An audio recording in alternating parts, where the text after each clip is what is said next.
What if I told you the mighty Roman Empire, with all its grandeur and glory, was brought to its knees by ragtag groups of barbarians?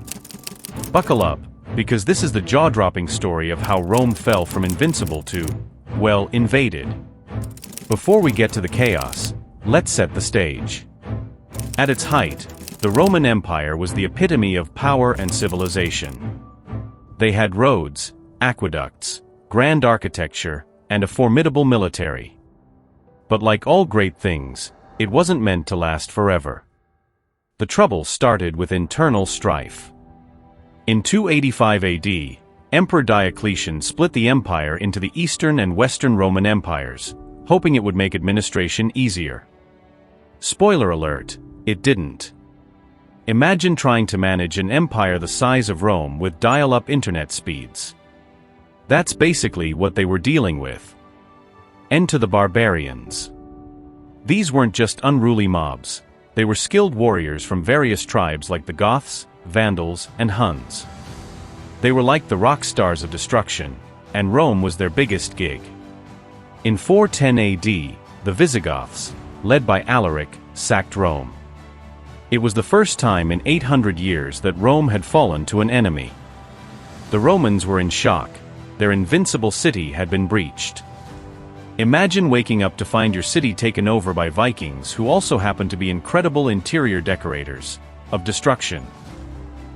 If the Visigoths were bad, Attila the Hun was a nightmare.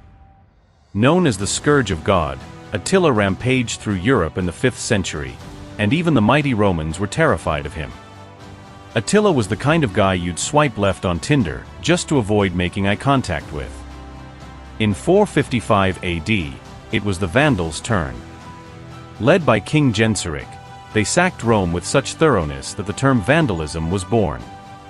They took everything of value and left the city in ruins. These guys didn't just steal your TV, they took the couch, the carpet, and probably your pet goldfish too.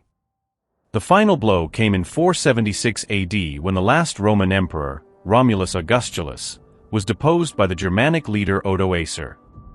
This event marked the official end of the Western Roman Empire. Imagine being the last guy to hold the title and getting kicked out by someone named Odoacer. Talk about ending on a low note.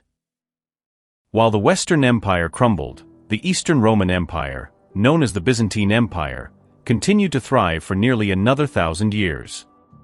They even had some impressive comebacks, but that's a story for another time. The fall of Rome didn't just end an era, it reshaped the world. The former Roman territories were divided among various barbarian kingdoms, setting the stage for the medieval period. Roman culture, law, and infrastructure influenced European civilization for centuries to come. So there you have it, the epic tale of when barbarians stormed Rome. It's a story of hubris, heroism, and a bit of historical havoc. If you enjoyed this video, don't forget to like, subscribe, and hit the bell icon for more fascinating dives into history. And let us know in the comments which historic event you'd like us to explore next. Thanks for watching, and remember, history is full of lessons, laughter, and sometimes a few surprises.